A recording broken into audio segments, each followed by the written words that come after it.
Сайн байцгаана уу? Од өндөр сугаас та бүхнийхээ амрыг мэдчилж байна. Химийн элементүүдийг хэрхэн нээсэн бэ нэвтрүүлэг хөрөхөд бэлэн боллоо. Нэвтрүүлгийн хамтран ажиллагчаар Од мундрын алтан гишүүд болон чанарыг танд авчирн Ленус Мед ивент гэж хамтарч ажиллаж байна. За нэвтрүүлэг NTV Од мундар радио 107 83.3 ус төлгөөнөөр та бүхэндээ хүрдэгэ. За өнөөдрийн сэдэв бол тогтвортой болон тогтворгүй элементүүдийн талаар ярилцах юм байна. За студид физикч бэлгүн хөтлөгч Орно хоёр ажиллаж байна. Өдрийн мэнд төргийа. Өдрийн мэнд сайн байцгаана уу. Яг хөө нэг өмнөх дугаар дээр ийм ярьсан шүү дээ.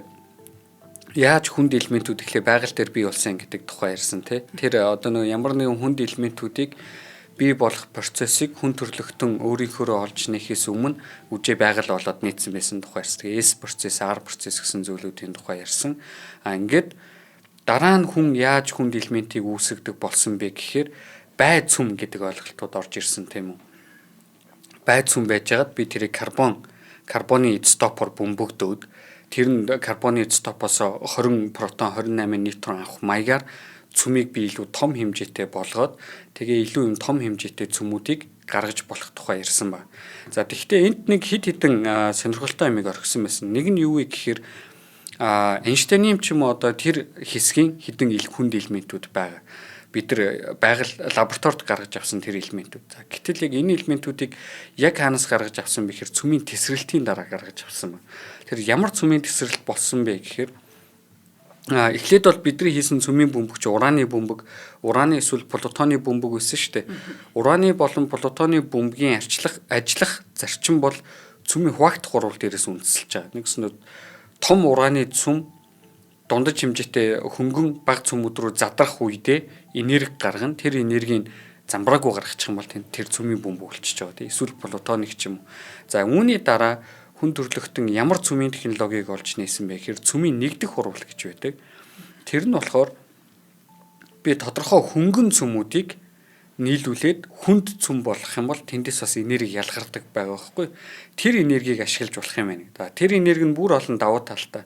Ураны цөм байжгаад хөнгөн цөмүүд рүү задрах юм бол цацраг итэх гарч ирнэ. Гэт одоо өнөөдөр чинь түлшний асуудлууд байгаа. Тэгээ ураны реакторуудын түлшний нэг хаягдлын асуудал, түлш бол нэг асуудал биш үү? Хаягдлын асуудал гэдэг асуудал байгаа. Ус төрөгчдөр бол өөр болчихж байгаа. Ягаад гэхээр ус төрөгч буюу халуун цөмийн урвал дээр. Халуун цөмийн урвал дээр бол би 4 ус төрөгчийг нийлүүлээл нэг ширхэг гелий, 2 ширхэг гелий гаргаж авна гэдэг ч юм уу. Иймэрхүү байдлаар ажиллана гэсэн үг тийм чи. Тэгэхээр ингэхэд тийм чи ямар нэгэн цацраг идэвхтэй хордог одоо цацрагийн аюул гэдэг юм гарч ирэхгүй.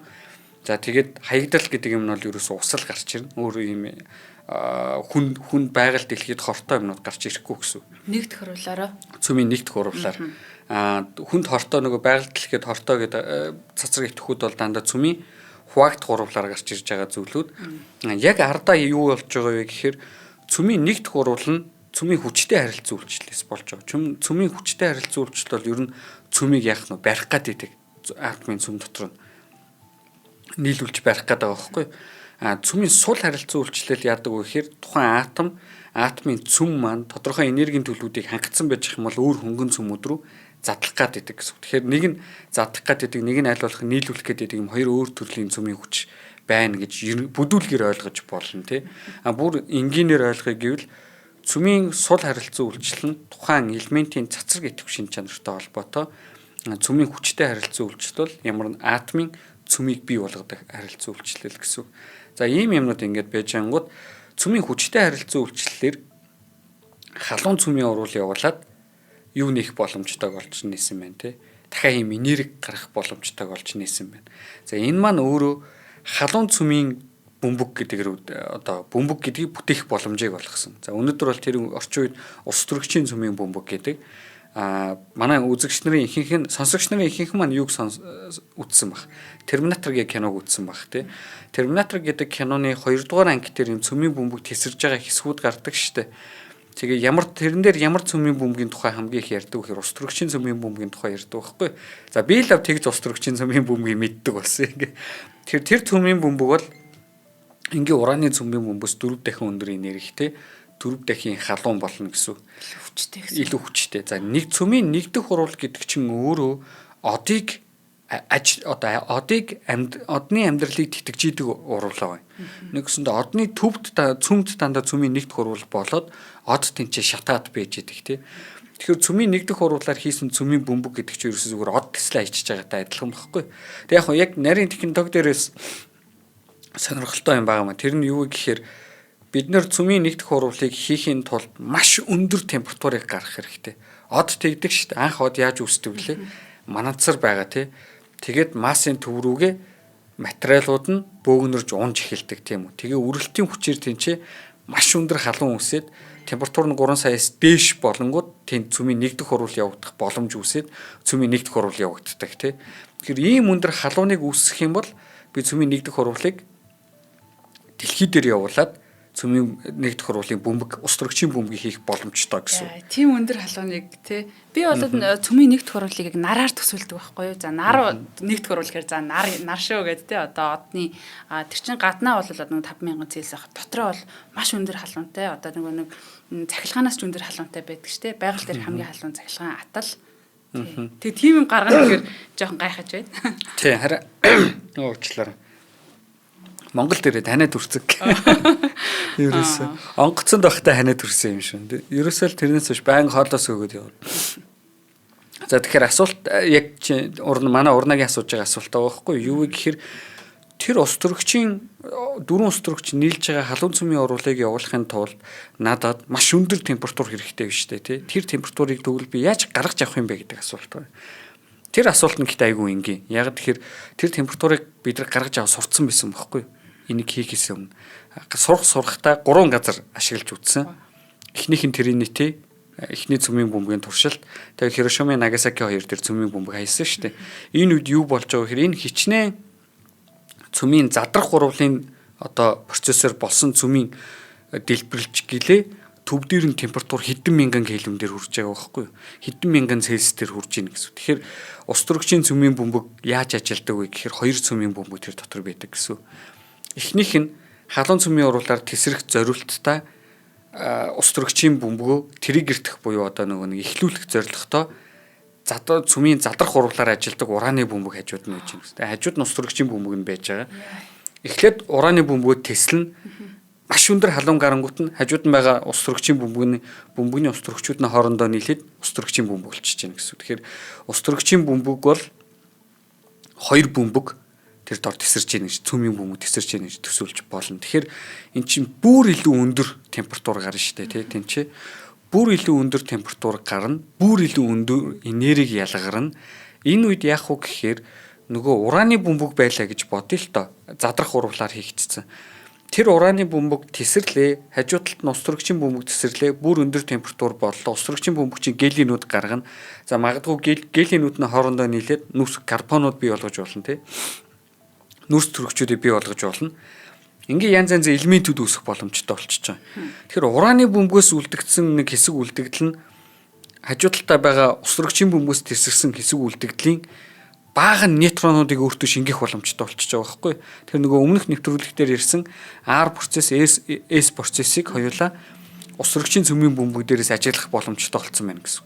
За иймэрхүү байдлаар нейтрон шингэх процесс бий болоод барьж авах үзэгдэл бий болоод энэ цөмийн уруулууд дээрээс Эйнштейн болон тэрнээс хойшоогоо байгаа хид хідэн хүнд элементүүдийг хүн төрөлхтөн олж нээсэн байна тийм. Тэр бол өөрөө их сонирхолтой үзэгдэл тэнд болсон.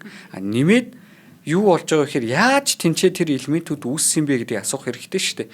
Яагаад гэхээр тэр чин тэр асар хүнд элементүүд чинь богино хугацаанд үсээд задраад алга болчихж байгаа байхгүй. Тэгэхээр тэнцээ нэг мөрдөн шалгах ажиллагаа явуулна гэсэн. Бүх хүнд элементүүд задраад хөнгөн элемент рүү очино. Тэгэхээр би задралын эцсийн бүтээгдэхүүн дандаа хөнгөн элемент яах нь биш те бүртгэж явах нь байна тийм чи. Тэгэхээр жишээ нь хамгийн эхлээд 120 дугаартай элемент байлаа гэж бодъё л доо. Задралаа 118 руу очлоо, 116-аар очлоо. Гэх мэтээр задарсараад 92 руу очиж болно шүү дээ тий. Тэр дунд нь яах нь бидний мэддэг бас элементүүд гараад ирэх нь шүү дээ. Тэгэхээр 92 уран байсан байна, дараагийн плутон байсан байна, техникиум байсан байна, Эйнштейниум байсан байна гэнгээ хөөж байгаа байхгүй. Бүх тэр ингээ үлдэгдлүүдээр нь хөөж явсараад энд Эйнштейниум гэдэг нэг юм шин элемент бэжиж энэ бусад элементүүдийг өөрөөсөө хөнгөн элементүүдийг ийм хэмжээтэйгээр төрүүлсэн юм байна гэдгийг нь олж нээдэг. Тэгэхээр бас бид нар яах нь цөмийн одоо нэг хүнд элементүүдийг олж нээхдээ эхлээд маш хүнд элементээс нь эхэлсэн гэж бодоод тэр дунд болж байгаа процессуудыг ажигладаг байх нь шүү дээ. Тэгэх юм бол тэр элементүүдийг олж нээх боломжтой болж. Яг нь саний цөмийн урвал дээр бол бүр эцсийн бүтээгдэхүүнийг ажигласан тий. Лабораторид ямар аргаар хийдэг вэ гэхээр эхлээд бүр хүнд элемент хүртэл бөмбөгдөж чинь гаднаас нь карбоноор бөмбөгдөөд жишээ нь 120 дугаар 120 дугаар элементийг ажиглаагүй байгаа тийм үү? Байхгүй байгаа гэж. 118 дугаар элементийг ажиглая гэж бодъё. Би хэдүүлээ ингээ 118 дахь элементийг нээх гээд байна. Тэхийн тулд ямар элементийг эхлээд гаргаж авах хэрэгтэй вэ гэхээр 122-ыг гаргаж авах хэрэгтэй байхгүй юу? Тэгээд нөгөө чин 20 18 гэж задрна шүү дээ тийм ч. Тэнгүүт нь 20 18 дээр гарч ирж байгаа трейсүүд буюу үлдэгдэл нөгөө мөрүүдийн хэмжээ гэсэн. 120 боллоо 18 боллоо 16 боллоо 14 боллоо гэдээ доошогоо явна тий. Задраа явна. Ингэж яагаад бидний мэддэг элементийг гаргаад өгнө. Нөгөө нэг үжээ өмнө нээсэн байгаа элемент рүү шилжиж штэ. Тэнгүүт нь ойлгохгүй юм чинь өөр нэг элементээс задраад бидний мэддэг элемент рүү шилжлээ гэд. Иймэрхүү маягаар яг дээдлэлт нэг элемент байсан байна гэдгийг нь олж мэддэг. За яг тэрний дээр ямар элемент байсан бэ гэдгийг иймэрхүү маягаар уул нь ингээд нөө дедукцэгээд таамаглаж болно. Гэхдээ туршилтын нөхцлүүд яадаг вэ гэхээр ерөнхийд нь одоо төсөөлж байгаа тий бүр хүнд элемент үсээд арай нэм ажиглах боломжтой физикийн хувьд энэ хөнгөн элементүүд за нөгөө хөнгөн гэдэг нь уул нь 118 116 энтрийг яриад байгаа шүү дээ тий. Тийшээгээ задарж ийн тэгээд тэрийг ажиглаж байгаа. Тэгэхээр яг хуу өмнөх нөгөө дугаар дээр ярьсан шүү дээ 120-оос илүү хүнд элемент байх боломжтой юу үгүй юу гэдэг бол өөрөө маргаан байж байгаа гэх тий.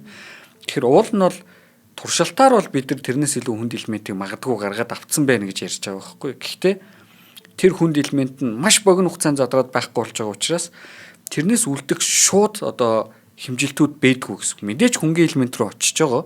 Гэхдээ яг тэр элементийн надад шууд хэмжигдэх тэнцээ бодит трейсүүд гарч ирдгүү гэж ойлгож болно. Одоо ерөнхийд нь эцэц бодит одоо нөгөө лаборатори дээр бид юу хэмжиж байгаа вэ гэхээр нөгөө амар хүнд элемент чинь задарч явж байгаад бидний мэддэг төмөрлөө ч юм уу уран руу ч юм уу очсон нь л хэмжиж байгаа шүү дээ.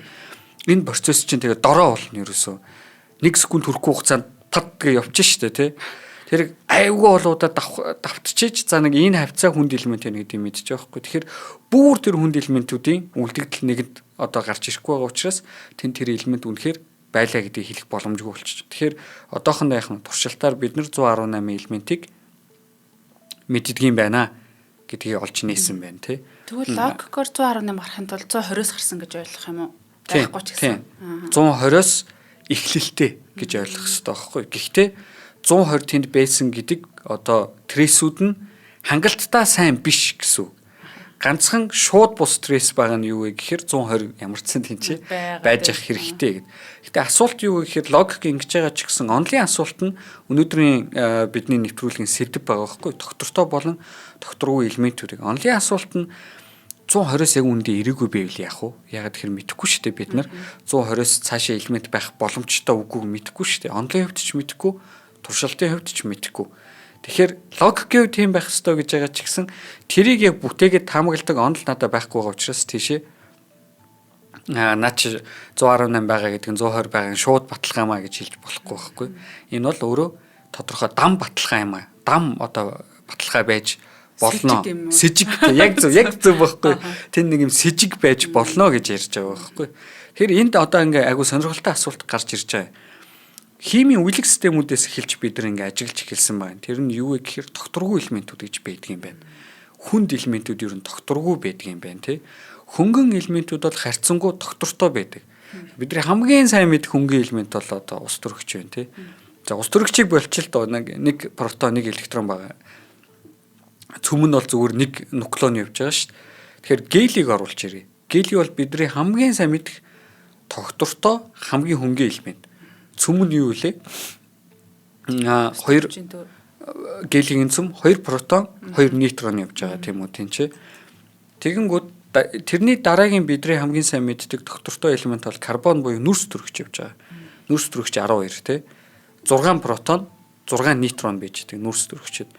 За ингээд дараа нь хүчил төрөгч 8 протон, 8 нейтронтой байдаг. За кальц бол бүр 20 протон, 20 нейтронтой байдаг тийм үү. Ингэж ихсэж явсаар хагаад төмөр өнгөрөөд ирэнгүүт нейтроны тоо ихсэж эхэлдэг тий. Протоны тооноосоо нейтроны тоо их болоод эхэлдэг тэнцээ. За их болохтой огцом их болохгүй нэг 10 дахин их мэг гэдэг тийм утгагүй их болохгүй зөө. Хамгийн ихтэй нейтрон болон протоны тооны харьцаа 1.5 байхаар ихсдэг. Нэгсэндөө 92 протонтой уран гэдэг элементийн нейтрон тэрнээс 1.5 дахин их гэдэг чинь нэг 100 хэд байх нь тий. 100 бараг хүрэхгүй л баг. Тиймэрхүү хэмжээгээр ингээ нейтрон ихсээд байгаа. Тэгэхээр асуулт гарч ирнэ. Яагаад гэдэг. Яагаад тэнд нейтрон ихсээд байгаа юм бэ гэдэг асуулт гарч ирж байгаа.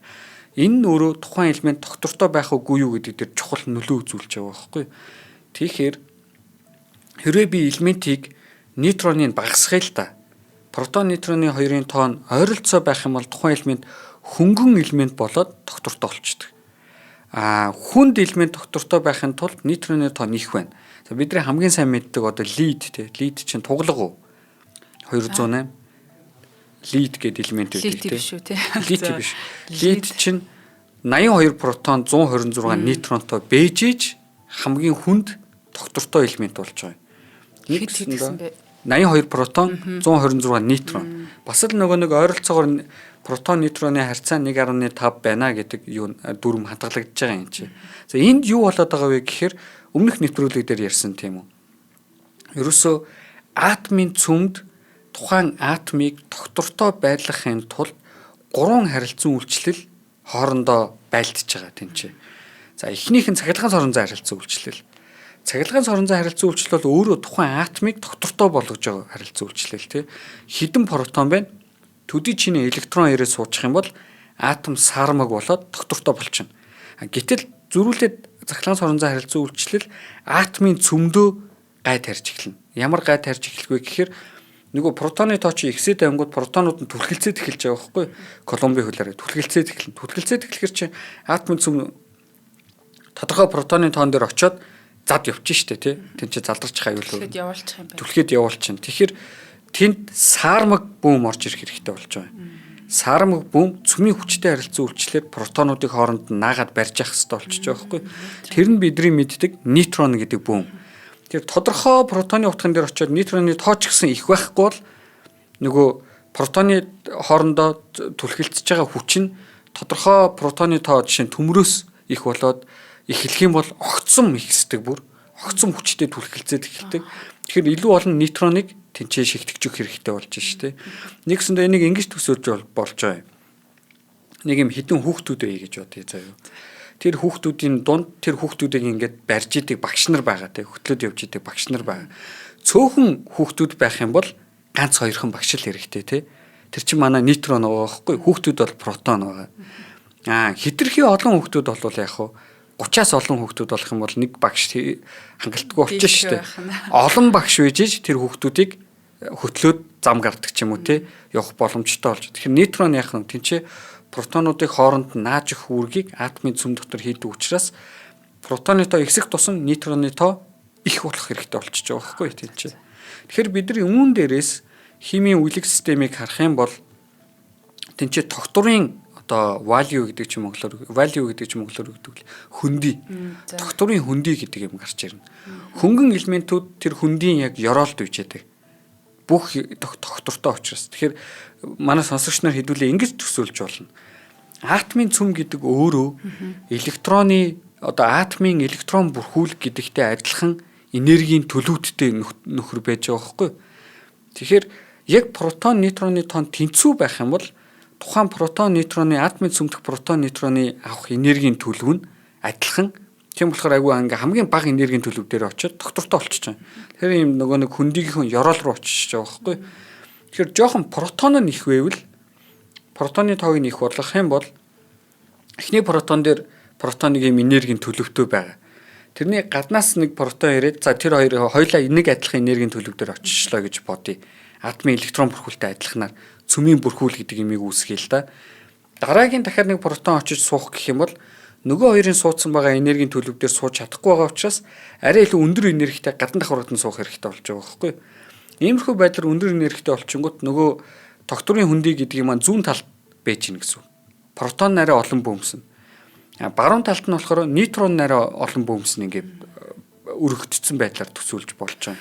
За одоо эндээс атомын цөмийг тэгвэл яг юу докторгүй болгоод байгаа юм бэ гэдэг асуулт гарч ирж байгаа. За хоёул эхний хамтран ажиллагчаа танилцуулаад тийшээ орё тий. За нөгөө биологийн олон янз байдал гэдэг шиг санагдаад жоох нийт төрчихлээ.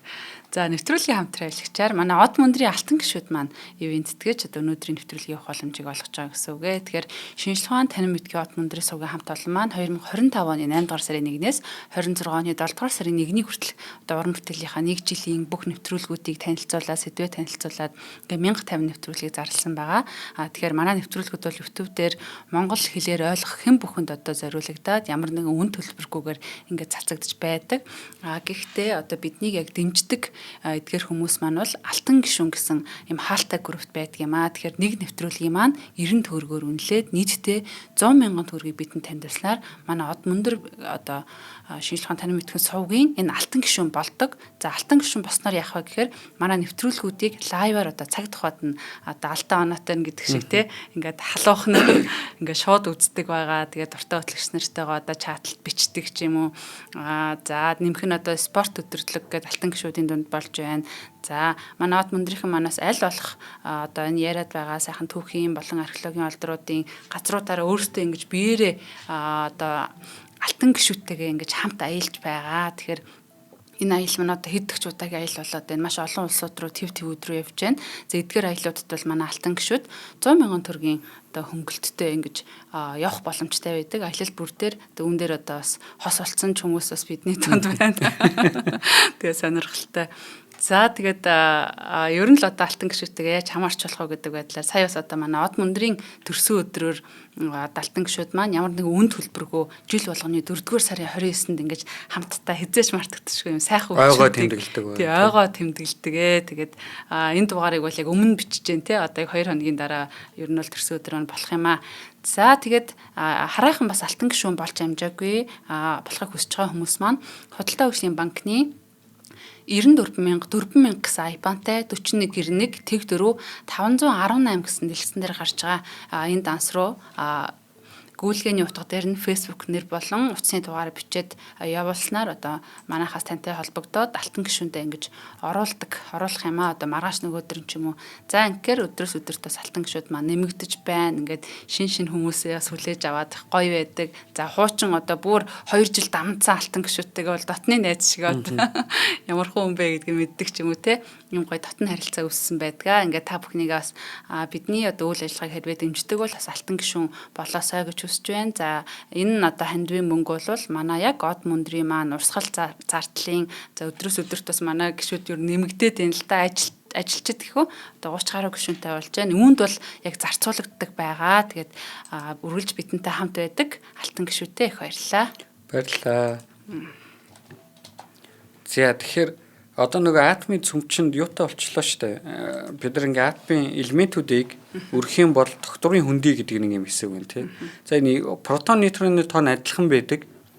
Хөнгийн элементүүд бол шууд тэр ёроолт нь гэсэн хөндий. Жохон протон илүү байх юм бол баруун тишээгээ ёроолоос жоохон зайтай.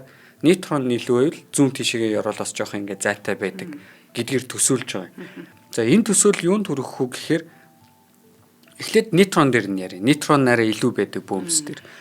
Нейтрон нараа илүү байдаг бөөмс ч гэсэн тодорхой хэмжээнд докторгүй бөөмсүүд байгаа. За уран ч юм уу ингээд зарим элементүүд яагаад бид нар баг ингээд доктортой юм шиг боддог вэ гэхээр хагас задралын хугацаанд асар урт элементүүд багхгүй 10-19 зэрэгт ч юм уу те хэдэн тэрбум жилээр яригдчих болохоор ийм асар урт элементүүд тэнцээ байж идэг.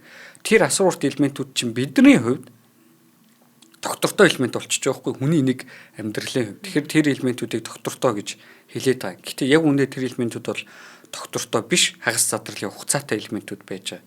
Тэгэхээр ингийн ерөнхий төсөөллөөр ингээд нэг илүү нейтронтой ч юм уу тийм элементүүдийг бодъё. Докторгүй тийм элементүүдийг. Бүр докторгүйг нь мэддэг жишээ нь плутон bijдэг ч юм уу. Тийм элемент байвал яагаад тэр элемент задарчиж байгаа вэ гэхээр цөмийн сул харилцаа үйлчлэл гэдэг нөхрөөс болж байгаа. Энэ нөхөр нэг бөөм нөгөө бөөм рүү хувирах боломжийг олгодог байхгүй юу? Нейтроныг протон болох боломжийг олгодог. Тэгэхээр нөгөө атомын цөмд байж байгаа нэг илүү нейтрон биш үү? Илүү энергитэй болсон нөхөр биш үү? Тэр тэгэхээр яадаг вэ хэрвээ илүү бага энергитэй төлөв рүү очихын тулд нэг илүү нейтроныг золиос нь гаргаж байгаа. Нэг илүү нейтрон протон болж хувираад Тэгээ өөрөөсөө электрон болон антиэлектрон нейтрино цацаад тэгээ протон болчих. Ингэснээр миний атомын дугаар ихсэх ч гэсэн миний атомын цөмийн энерги тэнцээ багасч байгаа байхгүй. Тэгэхээр энэ элемент яг нь доктортой хэсэг рүү явах боломжтой байна гэсэн. Тэгэхээр атомын дугаар өөрчлөгдөхөөр яадаг вүлээ? Өөр элемент болж байгаа шүү дээ, тий. Тэгэхээр яг нь тухайн элемент нэг юм элемент байж байгаад өөр элемент болоод задарчж байна гэсэн үг тэнцээ. За нөгөө тал протон гэдэг элемент, протон их хэсэг байгаа тийм үү? Одоо нөгөө нэг зүүн талын хэсэг, баруун талын хэсэг гэсэн. Протон их байхаар саяны процессын яг эсрэг процесс нь болж болдог. Тэр нь бүр ямар процесс вэ гэхээр нэг юм илүүдэл протонтой атомын цөм байж байгаа шүү дээ, тий. Тэгээ арай юм өндөр энергитэй болт. Тэгээ нөгөө нэг ёроолын арай бага энергитэй төлөв рүүгээ очих гээд байгаа шүү дээ. Тэгэх юм бол илүүдэл протон задраад, илүүдэл протон нь юу руу задардаг вэ гэхээр нейтрон болоод, позитрон болоод, нейтрино болоод задарчиж байгаа. Ингээд задрангууд яг нь тухайн атомын одоо элементийн атомын дугаар нэгээр багасгах нь шүү дээ, тий. Саяны хоёр тохиолдлоо зүгээр нэг нейтрон, нэг протоныг задлж байгаа шүү дээ. Бодит байдал дээр бол энэ чинь хоёрын зэрэг задарч болно шүү дээ, тий. Хоёр протон, хоёр нейтрон, эсвэл протон, нейтрон хоёр зэрэг задардаг ч юм тохиолдлууд байж байгаа. Тэгэхээр ингэж задарж байгаа одоо илүүд протонод задлаад дахиад атомын дугаараа нэгээр багасгаад илүү өөр элемент рүү болж байгаа. Цөмийн одоо сул харилцан үйлчлэлийн нөлөөгөөр. За энэ бол нөгөө бидний мэддэг бета задрал гэдэг юм. Бета цацраг ийм маягаар атомын цөмөөс гарч ирдэг гэсэн. Сая ихний нейтрон задрах юм бол электрон гарч ирж байна шүү дээ. Бета цацраг. Нөгөө талд протон задрах юм бол атомын цөмөөс юу гарч ирэх вэ гэхээр позитрон гэдэг электроны антибум гарч ирж байгаа байхгүй юу? Тэгэхээр цөмийн сул харилцан үйлчлэл бета задралыг болох боломжтой болгоход тэнцэнээс бидний мэддэг энэ бета бумс гарч ирдэг гэсэн. За 3 дахь задрал нь болохоор бүр хамгийн түгээмэл тэгээ ялангуяа хүнд цөмүүд дээр бий болдог. Тэр нь яадаг вэ гэхээр шууд атомын цөм өөрөөсөө альфа бум гаргаж байгаа. Бүхэл бүтэн гелигийн цөмийг гаргачихж байгаа байхгүй юу? Тэр нь 2 протон, 2 нейтрон шүү дээ, тий. Тэгэхээр өөрийнхөө атомын дугаарыг 2-оор багасгах нь. Гэхдээ цөмийн энерги 4-өөр багасгах нь шүү дээ. 4 бум гараа явчихж байгаа юм чи тэндээс. Тэгээ энэ процесс өөрөө маш хурдан болдог процесс. Өөрөөсөө маш хурдтай альфа бум гаргаад нөгөө цөм чинь айгүй хурдан энерги алдаад доктортой төлөв рүү орчдөг. За инхээр яах нь альфа цөм бум гаргахаар цөм ер нь 2 өөр масста цөм рүү хуваагдаад нөгөөх нь дахиад 2 өөр масста цөм рүү хуваагдаад гэх мэтээр маш хурдан масс энерги алдаад доктортой цөм рүү ордог. За энийг нь бид нар юун дээр ашигласан те? Цөмийн бөмбөг болон одоо цөмийн реакторууд дээр ашиглаж байгаа технологи, энерги гаргаж авахын тулд ашиглаж байгаа технологиуд байна. За энд тэгсэн нэг юм сонирхолтой зүйлүүдийг хүндрэлтэн ажигласан байна. Тэр нь юу гэхээр цөмийн одоо эд шидийн тоонууд гэж байдаг, magic numbers гэж байдаг. Тэр нь юу гэхээр тухайн атомын цөм маань эдгээр тоонуудыг авах юм бол доктортой байдаг байхгүй юу? Нэгсэндээ тухайн атомын цөмийг бүрдүүлж байгаа протон, нейтроны тоон эдгээр тоонууд буюу одоо 2, 8, 20, 28, 50, 82, 126 гэдэг тоонуудыг авч ивэл аль нэг нь ч байж болно. Эсвэл хоёулаа нийлээч байж болно протон, нейтроны тоон. Эдгээр тоонуудыг гаргаж өгж л байгаа бол атомын цөм доктортой байдаг.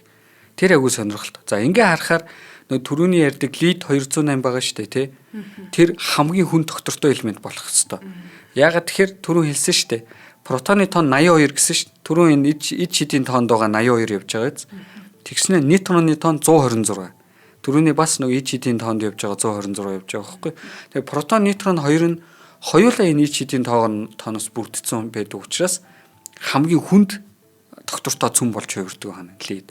Энэ цаг юу болж байгаа вэ? Хоёлаа хоёр дахь хамтран ажиллагчаа танилцуулахгүй бол яриандаа хадуурсан явчихна. Зүү тогтол байт юм байна шүү дээ, тий. За нэвтрүүлгийн хамтран ажиллагчаар чанарыг танд авчирна. Хүүхэд бидний ирээдүйд Бикютан Kids маань нэвэдэг хамтарч ажиллаж байна. За тэгэхээр бид нар бас нөгөө хүүхэдтэй ашигтай бактерийг уулах хэрэгтэй. За ашигтай бактери дээр одоо хүүхдийн нөгөө дархлааны 70% явж идэг.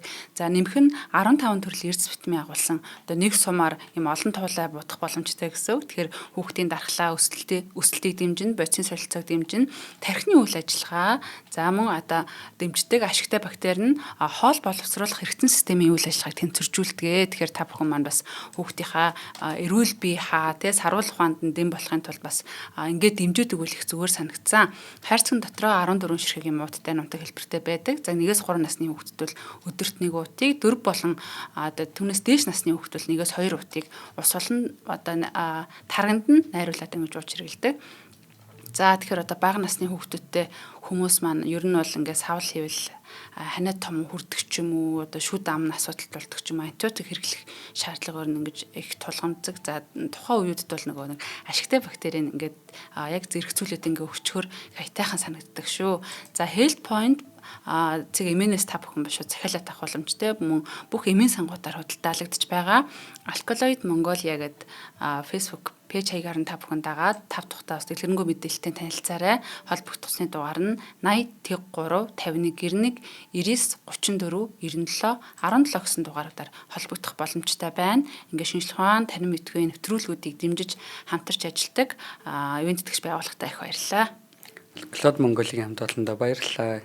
За одоо нэг юм жижигхэн дүнэлтийг хийж болж байгаа. Тэр нь юу вэ гэхээр хөнгөн цөмүүд бол хөнгөн элементүүд бол цөмд нь байгаа протон, нейтроны тоон 1-1 байх юм бол нэгийг харьцах нэг буюу адилхан байвал доктортой байдаг юм байна. За дараа нь ингээд протоны тоон ихсээд байх юм бол доктортой болохын тулд нейтроны тоогоо ихсэгдэг юм байна. За ингэж яагаад хэтэрхий их нейтроны тоотой байх юм бол докторгүй юм байна. Бета задралаар задарчтай юм байна. Хэтэрхий их протоны тоотой байх юм бол бас адилхан эсрэг бета задралаар задраад доктортой төлөв рүүгээ явдаг юм байна. Тэгсэн энэ дунд бүр хатуу задрал байгаа нь юу вэ гэхээр атомын цөм өөрөөсөө гелийн цөмийг гаргадаг байх нь тий. 2 протон 2 нейтроныг гаргаад маш хурдтай задраад хөнгөн цөмүүд рүү задраад явчих болдог байх нь. Иймэрхүү байдлаар ер нь атомын цөм задарч цацраг идэвхий бий болгодог докторгүй элементүүд бий болж байна гэсэн. Гэтэл доктортой байгаа элементүүд дээр сая хэллээ шүү дээ. Тэр нэг юм сонирхолтой тоо ажиглагдсан байна. Тэрний юу гэхээр энэ нэг эд шидийн тоонууд гэдэг байгаа 28 20 28 50 82 126 гэдэг. Хэрвээ тухайн атомын цөмийг бүрдүүлж байгаа протон болон нейтроны тоон эдгээр тоонуудын аль нэгийг авж байгаа бол эсвэл хоёулаа ч юм уу эдгээр тоонуудыг авж байгаа бол тухайн атомын цөм маань доктортой болчдөг байгаа байхгүй. Тэгэхээр яг одоохондоо бид нар өнөөдөр яаж энэ тоонууд гарсныг маш нарийн бол мэдэхгүй. Гэтэ квант физик болон олон биеийн квант физик, цөмийн физикээс бид нар ямар ч гэсэн 28 20 28 зэрэг тоонууд нь яаж гарч ирж байгааг мэдж байгаа. Яг тэгэхээр нөгөө атомын цөмийн энергийн төвшин байгаа шүү дээ. Түрүүний ярьдаг. Тэрийг доктортой болгодог тоонууд гэсэн. Нэгсэндээ электрон бүрхүүлүүд байгаа шүү дээ. Атомын электрон бүрхүүл чинь бас л нэг юм энергийн төлөвүүдээр очиж сууж байгаа шүү дээ атом дээрээ. Түүнтэй адилхан хэдүүлээ атомын цөмийг тиймэрхүү протон нейтрон энергийн бүрхүүл дээр очиж суудаг маягаар төсөөлөх юм бол саяны тоонуудыг хангацсан энергийн мужууд нь дандаа доктортой байж идэг гэсэн. Тиймэрхүү тоонууд тэгж гарч ирдэг байна. Нөгөө талаас атомын цөм яг ямар хэлбэртийг бид нар мэддэггүй байхгүй юу? Атомын цөм дотор цахилгаан соронзон, цөмийн сул, цөмийн хүчтэй гэдэг 3 харилцан үйлчлэл хоорондоо маш хүчтэй ингээд тоглолт хийж байгаа тийм болохоор атомын цөмийг нэг юун дээр зурдаг шиг цаасан дээр зурдаг шиг юм төгс бөмбөлөг энтер маягаар зурах боломжгүй болчихж байгаа. Тэр өнөөдөр орчин үед хамгийн их хүлээн зөвшөөрөгдсөн зураглал юу вэ гэхээр хүлээн зөвшөөрөгдсөн гэхээс илүү тоо бодож тооцоо хийхэд хамгийн их тохирдог зураглал нь юу вэ гэхээр атомын цөмийн усан загвар гэж байна. За ягаад энэ яриа яваад орчих вэ гэхээр ер нь тухайн элемент доктортой байх юм уу, докторгүй байх юм уу гэдэг чинь өөрөө атомын цөмөөсөө шалтгаалаад байна шүү дээ. Тэгэхээр атомын цөм ямар хэлбэртэй вэ? Яаж ажилдаг вэ гэдгийг мэд хэрэгтэй болчихж байгаа байхгүй. Тэгэхээр өнөөдөр хамгийн сайн ихэнх загварууд дээр ажилдаг нь атомын цөмийн усан загвар, усны туслан загвар гэх юм уу да. Усны туслан загвар гэж байна. Тэгээ усны тусал чинь яг юм төгс бөмбөлөг биш нэг юм жоохон шахацсан юм шиг юм хэлбэртэй шүү дээ тий. Зөөвөндөө маягийн тийм хэлбэр гарч ирж байгаа. Зүгээр усны тусал ингээд доошоо унж ийн гэж бод. Тиймэрхүү атомын цөм бол тиймэрхүү хэлбэртэй байж магадгүй гэж үздэг. Тэгээд усны нэмэгдэж байгаа жижиг тусал болгон протон нейтроныг илэрхийлж болно гэж үзэж байна. Тэгэхээр усны тусал яадаг вүлээ? Нэгэн ширхэг жижигхэн эсвэл хоёрхан ширхэг жижигхэн тусал ах юм аягүй доктортой байдаг шүү дээ. Юм дээр ингэж хөдөлгсөн ч гэсэн хэр баргийн юм руу усаад явчихдаг тий. Би гаднаас нь пипид гэхэр илүү олон тусал нэмээд байвд яг хуу протон нейтрон нэмээд ийн гэсэн үг шүү. Тэр чинь томроод айгүй амархан докторгүй болчихдог шүү дээ, тий. Ингэж мэд айгүй амархан асгарч эвдэрхээр болчихдог шүү дээ. Гэтэл усны тусал бол яг нэг шиг жижигхэн байхдаа ер нь гаднаас нь зүгээр хатгахад ч гэсэн зарим тохиолдолд цоорохгүй байж болдог шүү дээ, тийм үү? Жижиг байх тусмаа. Тэр чинь яг түрүүний атомын цөмийн протон нейтроны тоотой ойролцоо болоод байгаа биз. Протон нейтроны тоо цөөн байна гэдэг чинь усны туслалын загвараар бол усны туслал жижигхэн байна болчихж байгаа байхгүй. Томбор протон нейтроны тоо олон байна гэдэг чинь усны туслалын загвараар усны туслал нь илүү олон туслалын ширхгүүтэй буюу том болоод илүү докторгүй болох гэдэг байгаа байхгүй тийм чи. Тэгэхээр иймэрхүү гэдэг шиг. Тийм, иймэрхүү байдлаар бид нар одоо тийм цацах гад байна гэсэн үг тийм. Атомын цөмийг төлөөлүүлж ойлгодог гэсэн үг. Яг нарийнда өнөөдөр атомын цөмийг бүрэн гоё ингээд тийм тодорхойлцсон онол байдгүй. Гэхдээ бидэрт энэ хид хідэн янз янзын тэгштэглүүд байдаг. Тэр нь яадгүй гэхээр одоо тухайн атомын цөмд оролцож байгаа протоны тоо болон нейтроны тооноос тооны нийлбэрээс нь холбоосын энерги гэж байгаа. За атомын цөмнийг онцгой зүйл нөгөө цөмийн энерги ханаас гарч ирдэг вэ гэхээр тэр холбоосын энергиэс гарч ирдэг. Тэр холбоосын энергийг хасцсан нэг юм хэмжигдэхүүн байж байгаа байхгүй. Тэр хэмжигдэхүүн хэрвээ эерэг байх юм бол докторгүй гэдгийг мэдчихэе. Тухайн атомын цөм. Сөрөг байх юм бол доктортой гэдгийг мэдчихэе. Иймэрхүү байдлаар бас атомын цөмийг докторгүйг шалгадаг аргууд байгаа. За бүр цаашаага нарийн болоод яадаг вэ гэхээр тэр холбоосын энерги гэдэг энерги байгаа шүү дээ тий. Тэр энерги нь дотроо одоо нөгөө нэг тухайн атомын цөмийн хэлбэр гэдэг нэг хэсгийг хамаарсан хэсэг бий явж байдаг. Усны туслаар бол гадаргуу ямар хэлбэртэй юм гэдэг тэр нэг чухал болж байгаа. За эзэлхүүн нь ямар байх вэ? За тэгээд тэгшим нь ямар байх вэ гэдэг юм хэсгүүдийг тооцсон. За нэмээд нөгөө нэг Колумбийн хүчээ тооцсон тий. Тэр мэрийг тооцсон юм хэсгүүд явж байгаа. За энэ бол яг ингээд ерөнхийд нь төсөөлж байгаа байхгүй юм. Усны туслуудыг хооронд нь үрэх юм бол атомын цөм яаж өргөдөх нь, эндээс би яаж энергийг бодож гаргаж ирэх нь гэдэг юм төсөөллүүдийг явж байна гэсэн. Иймэрхүү байдлаар бид нар өнөөдөр атомын цөм за нэг юм одоо нөгөө нэг атомын дугаар нь 116 дээр очиод зогсноо гэдэг ч юм уу тий. За 126 дээр очиод доктортой атомын юу дуусах юм байна. Спектр дуусах юм байна гэдгийг мэддэг болсон гэсэн. Иймэрхүү байдлаар энэ тоонуудыг мэддэг болсон байна. За гэтэл үүнээс том болоод ирэнгүүт атом үүнээс том болоод ирэнгүүт яадаг вэ гэхээр колоны харилцан үйлчлэл нь огцом ихсэд атом ерөөс ер нь доктортой байх боломжгүй болчихж байгаа. Тэгэхээр яг хөө гэтээ бас бид нар энийг сайн мэдхгүй. Ягаад гэвэл атомын цөм гэдэг бол өнөөдөр бид нар бас л юунаас тогтж байгааг нь мэдж байгаа ч гэсэн яаж ямар динамик тэнцээ болж байгааг мэддэггүй байхгүй. Тэрийг тооцоход айгүй хэцүү байдаг гэсэн. Тийм болохоор бас яг тэр одоо тий маш хурдцтай докторгүй болох уу гэдэг чинь өөрөө юу асуулт болчихж байгаа. Нийлттэй асуулт хэвээрээ болчихж байгаа байхгүй. Тэр нэвтрүүлгийн төгсгөлд энэ хэсгүүдийг одоо ингээд бариад базаад ярих юм бол цөмийн харилцан үйлчлэл гэдэг бол атомыг доктортой болон докторгүй болгож байгаа зүйл. А гэтэл бид нар яг цөмийн харилцан үйлчлэлээр цөмийн физикийн онолоор атомын цөмийг юу гэж төсөөлдөг вэ гэхээр усны тусал маягаар төсөөлж байна те. Айгүй одоо нэг юм ерөнхий маягаар төсөөлж штэ. Усны тусал маягаар төсөөлөх юм бол протон, нейтрон хоёрыг ялгах боломжгүй байх нь штэ те. Усны туслуудыг ялгах боломжгүй штэ те. Ямар сандаа нөгөө усны тусал шиг адилхан гэдэг үг байдаг штэ. Тиймэрхүү байдлаар ялгахад түүхтэй байдал үүсэж байна. Гэтэл протон, нейтроныг бүтээж байгаа кваркууд гэдэг бөөмс байгаа. Тэр кваркуудыг бүтээж байгаа онол нь өөрөө QCD буюу quantum chromodynamic гэдэг онол байхгүй. Тэр онолоос уулын цөмийн физик ингэж гарч ирэх ёстой. Ягаад тэгэхээр цөм яаж бүтдэгвэ гэдгийг тэр онол маань өөрөө тайлбарлаж авах ёстой. Гэтэл одоохондоо тэрийг бас бид нар мэдэхгүй. Нэгсэндөө 3 кваркийг би өрөөд протон яаж бий болохыг мэдгч гэлээ. Протон дотор 3 кварк яг үүндээ яаж хөдөлдөг вэ гэдгийг өнөөдөр хэн ч мэдэхгүй гэсэн. Тийм учраас атомын цөмийг би усны тусал маягаар төсөөлүүлж гаднаас нь тэгж ойлгож болоод байгаа байхгүй. Усны тусал юунаас бүтсэн бэ гэдгийг бүгд л мэднэ шүү дээ тий. Гэтэ яг усны туслыг бүтээж байгаа бүх молекулууд яаж хөдөлж байгаа юм гэх юм бол тэрэнд хариулах боломжгүй шүү дээ. Классик төвшөнд ч боломжгүй. Квантум ороод ирэхээр бүр боломжгүй болчихж байгаа байхгүй. Гэхдээ яг хуу байгаль бол энийг бидраас төрүүлээд боломжтойг нь хийцэн байна тий. Тийм учраас протонууд бий болсон байна, нейтронууд бий болсон байна, атомын цөм бий болсон байна, нуклеонууд бий болсон байна. Тэгээд элементүүд бий болсон байна.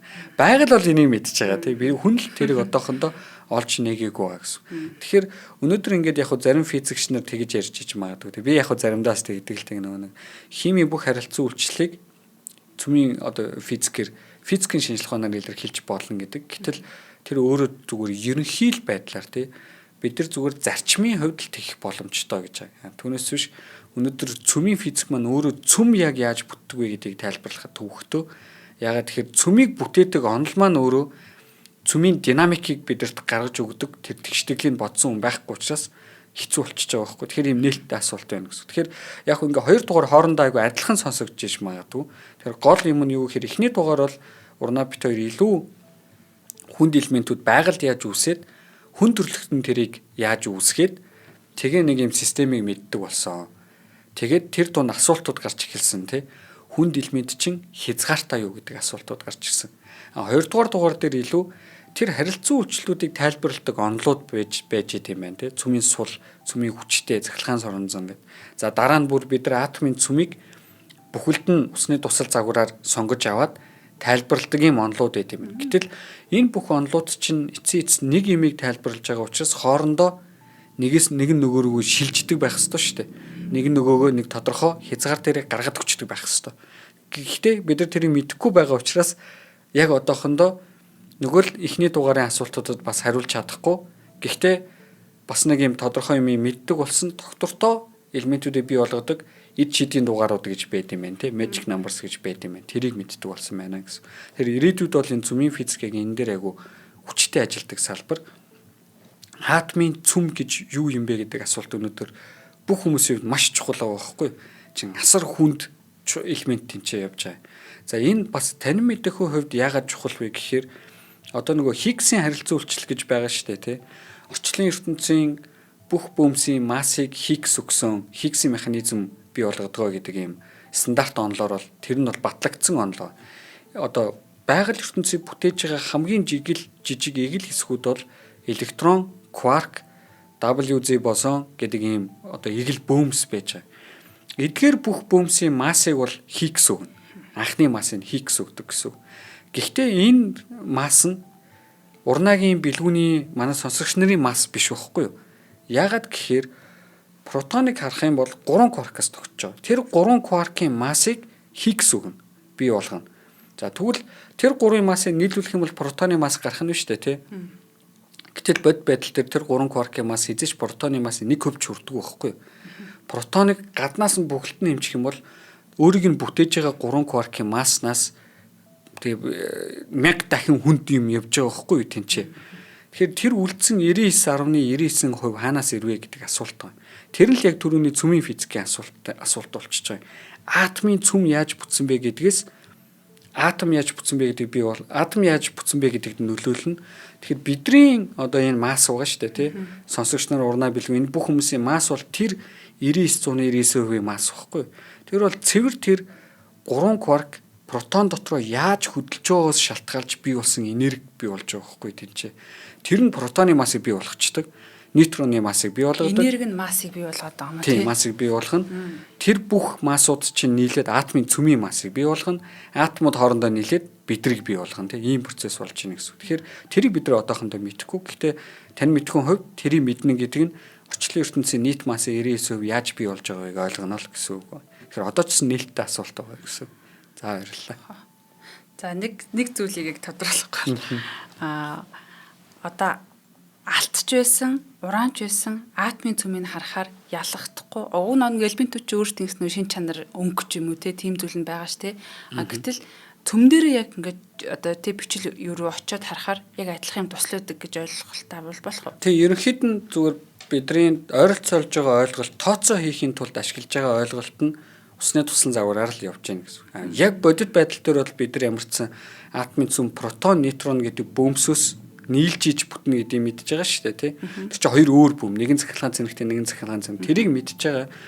Гэхдээ тэр бөмбөсийг хоёулаа хооронд нь нийлүүлээд өрөөд эхлэхээр тэр одоо шин чанарууд өөрчлөгдөж эхэлнэ шүү дээ тухайн цөмийн тий. Тэрийг бид нар наринд нь сайн мэддэг.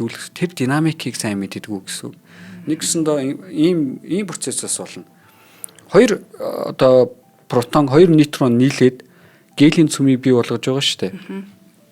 Тэр үед тэр чинь протон, нейтрон чинь масса алдна. Атомын цөмийг бий болгохын тулд холбоосын энерги байдлаар масса алддаг байхгүй юу? Тэр алдагдсан энерги нь массаас нь хасагдсан массын дефект нь атомын цөмийг бий болгож байгаа. Тэгэхээр анх 1 гэсэн масстай бөмбөс хоорондоо нийлээд 0.7 гэдэг масстай болчих юм бол нийт 0.3 дэг энерги тэрийг хооронд ингээ барьцалтуулчих нь шүү дээ тий. Тэгэхээр миний анхны бөөмийн хэлбэр өөрчлөгдөн шүү дээ.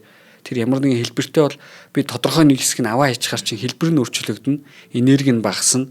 Тэгэхээр чи тэн чи өөр динамик бий болж байгаа байхгүй, деформацид орж байгаа байхгүй. Тэр деформацийг хялбараар ойлгохын тулд усны туслан загварыг л ашигладаг гэсэн.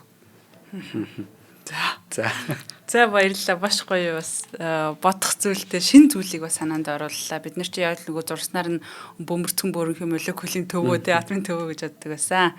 За тэгээд нейтрон протон хоёрыг би бас электрон протон хоёрыг энэ ингээ адилхан тавтаах чи ягаад нейтрон протон гэдгээд бараг л адилхан жоохон зөрүү гараад байгаа ингээ те.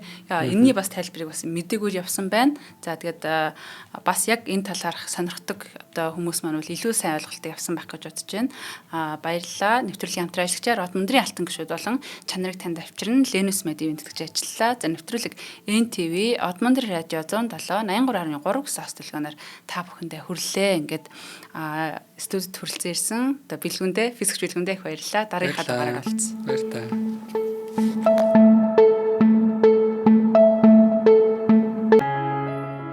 Нэвтрүүлгийг хүлээн авсан Нарны аймгийн монголчуудтай баярлалаа. Од Мөндөр сувг нь энэ мэдчлэн таны мэдхүйн мянган нэвтрүүлгийг 2026 оны 7 сарын 1 хүртэл та бүхэндээ хүргэх юм. Их хэлээрээ шинжлэх ухаан танин мэдхүйг түгээхийн үлсэд нэгтгэх хүсвэл та бидэнд хандив өгөх боломжтой. Жилдээ ганцхан удаа 100,000 төгрөгөөр биднийг дэмжснээр шинжлэх ухаан танин мэдхүйг түгээх энэ үйл хэрэг амжилттай үргэлжлэх юм. Од Мөндөр нэр дээрх Удаагийн банкны дансга 4191 тэг 4518. Та 100,000 төгрөгөөр шилжүүлэхдээ гүйлгийн утга дээр нь өөрийн нэр болон утасны дугаараа заавал бичээрэй. 100,000 төгрөг хандалснаар Од Мөндөр сувгийн алтан гишүүн болох юм а. Шинжлэх ухаан танин мэдхгүй Монголд ялах болтугай.